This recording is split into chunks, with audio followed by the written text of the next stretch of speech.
With the commitment of Desmond Green, the Florida Gators now have the best offensive line class in Billy Napier's tenure at Florida.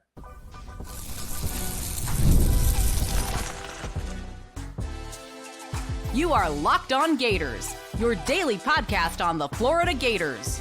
Part of the Locked On Podcast Network, your team every day.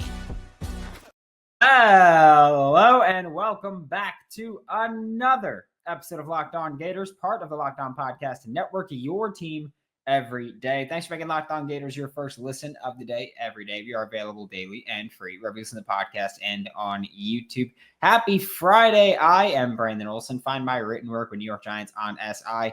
Today's episode of Locked On Gators is brought to you by Game Time. Download the Game Time app, create an account, use code Locked On College for $20 off your first purchase. And yesterday, the Florida Gators landed a commitment from offensive lineman Desmond Green, interior offensive lineman Desmond Green out of South Carolina, and they landed a commitment over South Carolina, over Georgia, and over Oklahoma.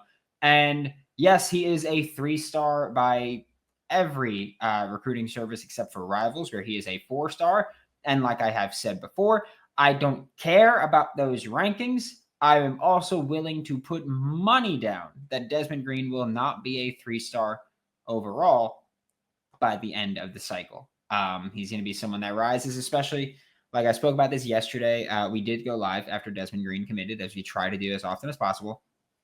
And we talked about this in that live show where the schools recruiting Desmond Green were, again, his home state, South Carolina. So we knew they were going to be in it. Georgia, which is very well known for getting offensive linemen or any linemen really to the NFL in recent years under Kirby Smart. Oklahoma, who I've spoken to college and NFL coaches and front office members, and they, or not they as in everybody, but there are quite a few people that think Oklahoma offensive line coach Bill Bedenbaugh is the best offensive line coach in the country. And so I do think that adds a little bit of merit to the 3-star offensive lineman that the Florida Gators landed yesterday. Not Oklahoma, not Georgia, not his home state, South Carolina. The Florida Gators landed Desmond Green yesterday. And we're going to talk about his scouting report today, and we're going to talk about the rest of this offensive line class for the Florida Gators because they are, I want to say, mostly done. I do think that there are a couple of players that they view as plus ones, and they should, right? And the plus one side of things is pretty much, let's say Florida wants to take 5 offensive linemen, which they have in their class right now. And then Felix Ojo from Texas, he wants to commit. He would be a plus one, I think, where Florida would just go, all right, well, we were filled up, but we'll take a cherry on top. Why not? Why wouldn't we do that? And so I think that there are a few plus ones in this area, and Florida could add more, but I do think that for right now, their base class, they're set with their 5 linemen. And Desmond Green, like I said, 3-star by everyone except he's a 4-star on Rivals. 6'4", 6'5", 350 pounds. Absolutely massive frame, right? I mean, you watch the film and he looks huge. He looks bigger than everybody else on the field. And I do think that his body needs a little bit of refinement, but I don't think it's anything too drastic like we have talked about with some of the Florida Gators targets on the offensive line this whole cycle. We've talked about quite a few guys where it's like, hey, like he's going to need a lot of work just frame-wise. And I think Desmond Green does need work frame-wise, but I don't think it's a lot of work frame-wise. So Desmond Green physically is there. You cut on the film, and from the first rep, you could just go, all right, he's aggressive as all hell. Like, I don't know who said what to him on that field, but he's out there just bullying people. Like he's just like his whole film is just him practically committing felony assault. He's just bullying people. It's ridiculous. Throwing them on the ground, standing over them, letting them know, talking trash. It looks like he's doing everything out there on the field, and he's just violent. And again, Desmond Green has really long arms. Who would have thought? Desmond Green is pretty damn athletic. Who would have thought? Who would have thought that a Rob Sale, Jonathan DeCoster offensive lineman is big, athletic, has long arms, is very aggressive? Who could have ever predicted that one? Nobody. Nobody. You watch Desmond Green's film, and he can get out in space and block, and you see him do it as a puller in run games or in the run game. You see him come across, whether it's the short side or the far side, or you see him do it on screens. He's getting out in space, and he's always, which I absolutely love this, always looking for, first off, always relentlessly pursuing defenders. That is one of my favorite things to watch. I think it was Tyler Chukuyem that we talked about it the first time, where you just see him like chasing people downfield and just hunting. Like he's like, yeah, I'll go 15, 20 yards, but I'm going to catch your ass and I'm going to get you. And I think you see Desmond Green do that a few times where he's just moving downfield. He's just going after people.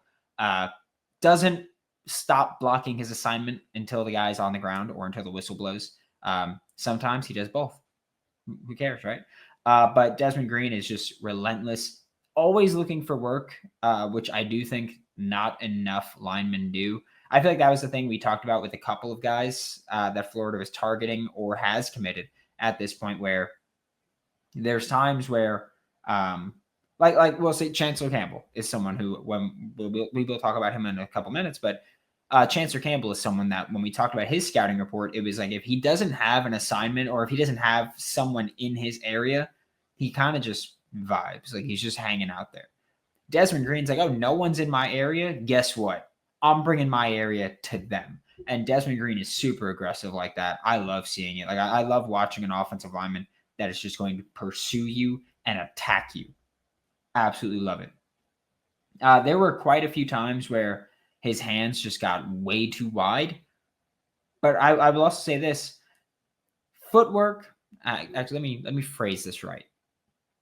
Because I will say, as we've talked about a lot with the offensive line play, and I've stressed that I am putting added emphasis on footwork on your film, specifically in pass protection. There were very few pass blocking reps on Desmond Green's film. A lot of it's the run game. And it's not to say that he can't pass block. I don't know the context of it. Maybe his team ran the ball 80% of the time. I don't know. I know that schools out here where I live, a lot of them are just like, hey, we're just going to run the ball a bunch and we'll throw it a few times, but we're going to run the ball a bunch. So maybe that was the case, right? I'm not going to fault him for something I haven't seen. It's just, an incomplete there where I haven't seen him pass block that much. There were some reps on it, but not enough to really form an opinion of how he handles his own in that area.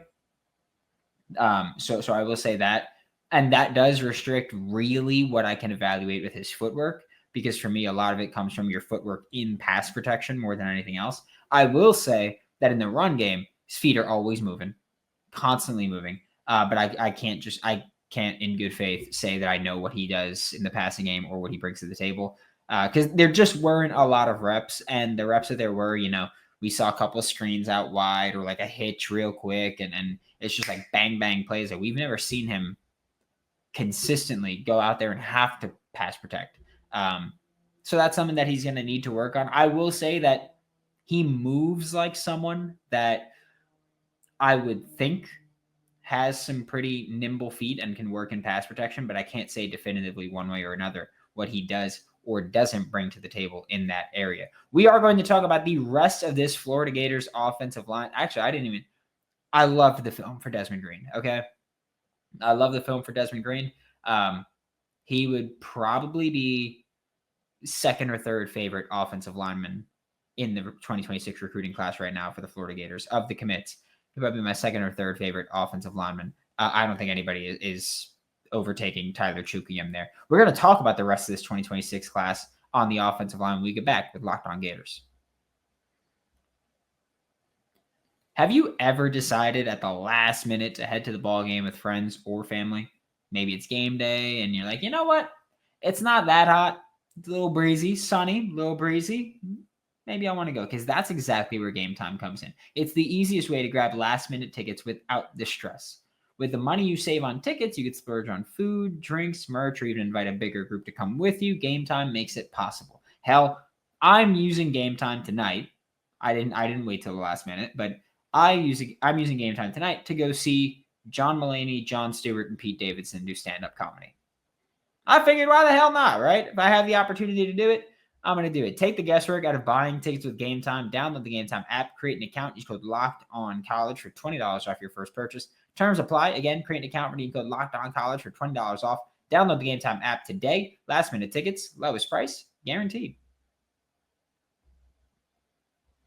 Thanks again for making Locked On Gators your first listen of the day every day. We are available daily and free wherever you listen to the podcast and on YouTube. And for the rest of this show, we are talking about the Florida Gators 2026 recruiting class on the offensive line only. We're not talking about everybody else. We're just talking about the offensive line here. And I'm going to go in. I honestly, I kind of just copy and pasted it, but I'm pretty sure I copy and pasted it into the order. Yep, I copy and pasted it into the order of where they rank on my recruiting rankings. Because last Friday, I did put my order of where I would rank the Florida Gators commits. I'm not going to give Desmond Green a spot right now, just because I like to watch a player, let it sit for a couple days, and then add them in so that I'm not overreacting positively or negatively.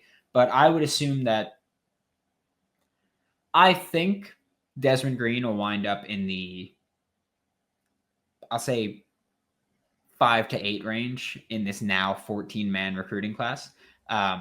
And for those of you who weren't here, Tyler Chukuyem, offensive tackle, is my second highest rated player in this entire class.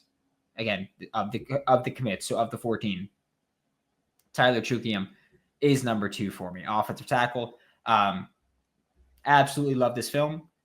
I think, I don't know if I've liked an offensive lineman's film as much as this, other than maybe Fletcher Westphal. I really love Fletcher Westphal's high school film. So I love Tyler Chukuyem's footwork. And like I've been talking about, like I've said earlier today, I'm really harping on footwork, but especially if you're an offensive tackle, I'm really harping on it. Like I said, I don't know what Desmond Green's footwork and pass protection looks like on a larger scale, but I do know that as long as it's not god awful, I'm not gonna harp on it too much. I think it's easier at guard, but like I talked about, I talked about this a week or two ago, where we had, because I also covered the New York Giants for Sports Illustrated, and so we had Jermaine Illuminor, offensive tackle, was talking about a player moving in from tackle to guard, and he was talking about how offensive tackle, a lot of it is patience, right? A lot of it's having the footwork to do it more than anything else, more than even the hands. It's the feet. Like your body of success, your body of work comes from your feet up, and playing offensive tackle is a patience game now more than anything else against offensive linemen or against edge rushers and defensive linemen. And so for an offensive tackle, I'm really harping on footwork. And I'm not saying that I need you to have, clean footwork. I just need it to not be messy. And honestly, even more than how messy or clean it is, I'm looking for, are you nimble on your feet? Can I expect it to translate that you can go out there and operate and figure things out? And Tyler Chukium, I think, is just killer. I thought he was a dude. Listed as 6'6", 290, absolute tank. He is just a monster in this class, and I am very positive that he's going to be another guy that rises through the rankings in this in these next few months. I think that Tyler Chukuyem is going to be a future starting left tackle hopefully for Florida, but maybe he'll be a starting right tackle. But I do think that he's got starting tackle potential there. I think he can operate in the system already. Obviously, I never want a freshman offensive lineman to play. I'm not going to pretend that I do, and I'm not going to pretend that I'm looking for that. And I'm not going to pretend that I'm like, oh yeah, he could do it easily. But I am going to say that if he ends up being able to crack it 2 deep as a true freshman, I wouldn't be stunned. I wouldn't. I think that he's got the footwork. I think that he's already really aggressive and just a finisher. And I mean a finisher. Like, that dude body bags people. Just needs to clean up technique with, like, all these kids do, right? Especially my stance is that high school offensive line coaching has never been worse. And so when I look at these guys, I'm like, all right, well, if you get the technique down with these already great physical athletes, you're going to find a lot of success there. So Tyler Chukuyem is my second highest rated player in this class, only behind CJ Brona. So Tyler Chukuyem is there. The next offensive lineman on my list is Chancellor Campbell, another offensive tackle, another just absolutely massive human being, 6'8", 310 pounds. And he's another one that, like I said, just giant. I do think that for me, Chancellor Campbell, his hand usage, I'll say, needs a lot of work, just a ton of work. Like the hands are way behind, but the feet are pretty much there when he's got someone in front of him. That was a big thing for me. Like I mentioned last segment, Chancellor Campbell is someone that, when he doesn't have an assignment at the time or when no one's in his area, he kind of just like, he stands there. Like he just stands flat-footed. And usually you'll see guys, maybe having a little bit of bounce or a little bit of something, chopping your feet, something, looking for work. Chancellor Campbell didn't really have that. But again, at his size, good athlete. I did love seeing, I remember on his film, there was one bit where whoever he was going against broke out a spin move and he just shut it down. And I was just like, that's crazy, because high school kids oftentimes don't even see spin moves when they're working. And so to see a kid come out there and just completely stifle it, I loved seeing it again. And also I will say this, not surprising considering his size, because again, Chancellor Campbell's listed as 6'8", so not surprising. But when he pops out of his stance and pass protection, he covers a ton of work, or a ton of space. Like he just pops and slides. And so to see you just take up that space is awesome. I do think that, you put yourself in that good position. I would just hope that when you're facing SEC players, that guys that are known for breaking inside spin moves, like a Prince Umanmielen, who obviously is in the NFL now, but when they break wide, I need to see if you can bounce back inside. Because even the spin move that we saw him break, like it wasn't a clean spin move at all. It wasn't a good spin move at all, but it was a spin move that he defended. But when you face some of these freaky SEC edge rushers, you're going to pop out because they're going to step out wide and then they're going to spin in. And I would like to see how Chancellor Campbell handles that. I think he could handle it pretty well. It's just a thing that, I need to see it. And I do think that Chancellor Campbell is long-term better suited as a right side guy, which is one of the reasons that I say Tyler Chukium is someone that I think will be a left tackle, because I think Chancellor Campbell is better suited to the right side. Chancellor Campbell was also, 8th on this list? Yeah, it was the 8th player on my list overall. He's massive, athletic, but super raw, and he needs a lot of work, like I said, but I'm pretty confident he's going to get that work and develop a good bit. We are going to talk about the final 2 offensive linemen in this Florida Gators 2026 recruiting class when we get back with Locked On Gators.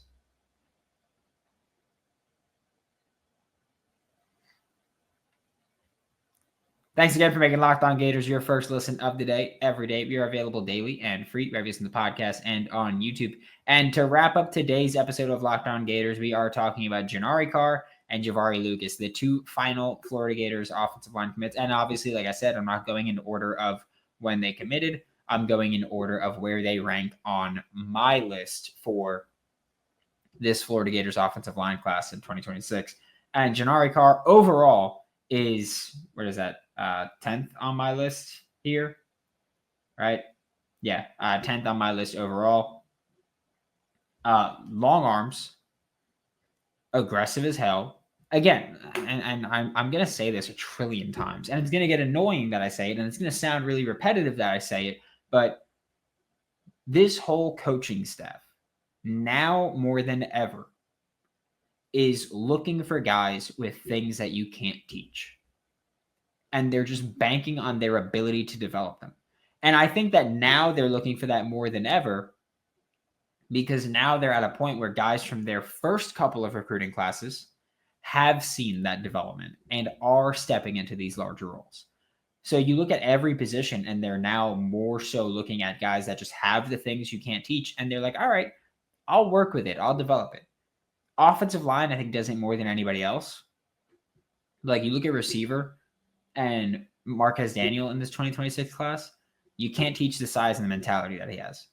Like on his film, he's calling for the ball. He's covered and he's just like, just give me the ball. And then the quarterback throws it to him and he just goes up and gets it. Like these are guys where I think this staff now more than ever is really harping on, you know what? We have guys that we recruited in our first couple years and developed from our first couple years are now stepping into these senior roles. And with them stepping into these senior roles, they're developed players, right? They're developed athletes at this point. They're no longer just athletes. They're developed athletes. They're football players. And I think that now they're really banking on, well, we're just going to go get athletes that we can develop. Offensive line, again, they've always looked for offensive linemen that are athletic, big, long arms, and aggressive. But now it feels like they are exclusively going for guys that have those traits. All of the traits, not 3 of the 4, all of those traits. And I'm sure there's some other things to it.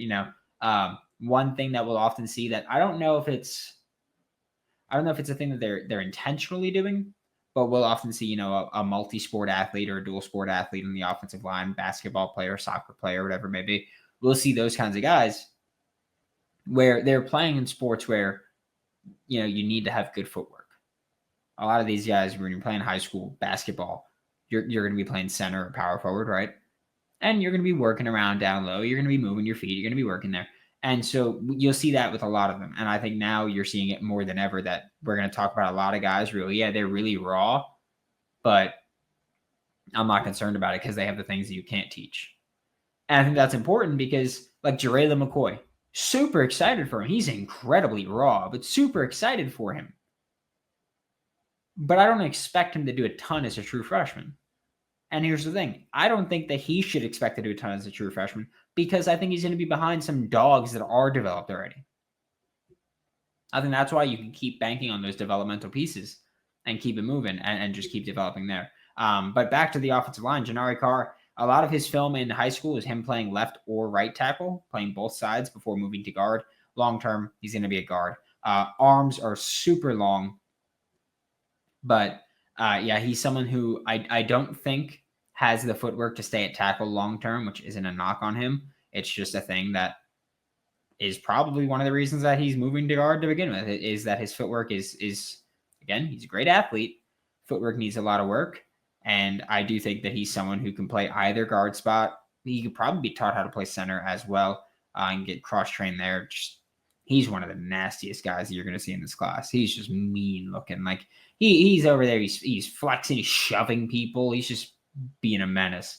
And then there's also Javarii Luckas, who is the second lowest rated player in the 2026 recruiting class for me, ahead of only Jameer Perez, who probably won't be in the class much longer. But Javarii Luckas, a right tackle in high school. I think that the way they're going to train him is have him at right tackle, then move him into guard and just have him play at either guard spot. I think that they can kind of treat him like a Bryce Lovett, where it's like, hey, sure, you can play tackle, you can play this, you can play that, but we're going to train you at right tackle, left guard, right guard. And then wherever you're needed at that point is where you're going to play. And we'll just figure it out. Like, I don't think Javarii Luckas was brought in to be, a long-term starter with this team at all. We saw him lose to inside counter moves, like I mentioned with Chancellor Campbell, where I think that Chancellor Campbell could go wide, and I think he can come back inside if he's hit with like an inside spin move or something. We saw Javarii Luckas on film get beat with that. And I've said I don't think that he's, bad or anything. I don't. I still like him as a player. I just think he's better suited long-term at guard because I don't know if he has the footwork to stay in the SEC as a tackle. Or I'll say this. I don't think he has the footwork to stay in the SEC as an offensive tackle. So I think that moving into guard could help him more than anything else, could help him figure out a more beneficial spot for him long-term on the offensive line development. Hands are actually pretty good for a high school player. Like, I feel like a lot of times I'm coming out here and I'm like, oh yeah, like, the hand placement's a mess, all that stuff. He gets a little wide sometimes, but nothing where I think it's awful. And like I said, I can see the Gators treating him like Bryce Lovett, have him train at right tackle, have him train at right guard, have him train at left guard. And then if, his junior year, it's like, hey man, someone's banged up. We need you at left guard this week. Go to left guard. And the next week, if someone's banged up at right guard, you can go to right guard, and people can figure things out like that. But Javarii Luckas is someone that I think is going to be a swing lineman overall. I was going to say swing tackle, but I think he's going to be, interior more long-term than tackle. But I think he's a swing lineman in this class, and I'm loving this 2026 offensive line class. It's easily the best that they've had at Florida so far. And you've already got 2 more offensive linemen added than you had in all of last year's class. So Florida doing work, recruiting, developing, and will hopefully have one of the best offensive lines in the SEC this year and honestly, for the rest of my life, but hopefully at least for the next few years with these developmental pieces coming in and the pieces that are already there, getting that development. Hopefully we'll see a very dominant Florida Gators offensive line for the next couple of years. Thanks for making Locked On Gators your first listen of the day every day. We are available daily and free wherever the podcast and on YouTube. For Locked On Gators, I'm Brandon Olsen. Don't forget to follow me on Twitter at WNS_Brandon. Find all my written work with New York Giants on SI, and I'll see you all next time.